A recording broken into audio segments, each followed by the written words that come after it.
Beste urte batez, Donostiako 13. gizarte bateratzaile baten aldeko kriskitin lasterketa burutu zen Donostiako Zurriola etorbidean.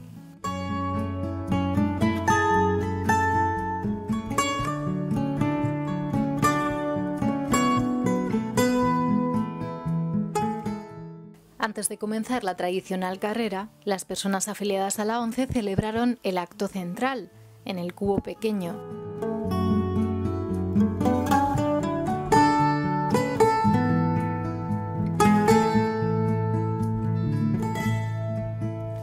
Aurten urrezko kriskitina ademgirentzat izan da. Gipuzkoako esklerosi anitzaren elkarteak jaso du ONCEren urrezko kriskitina 2014.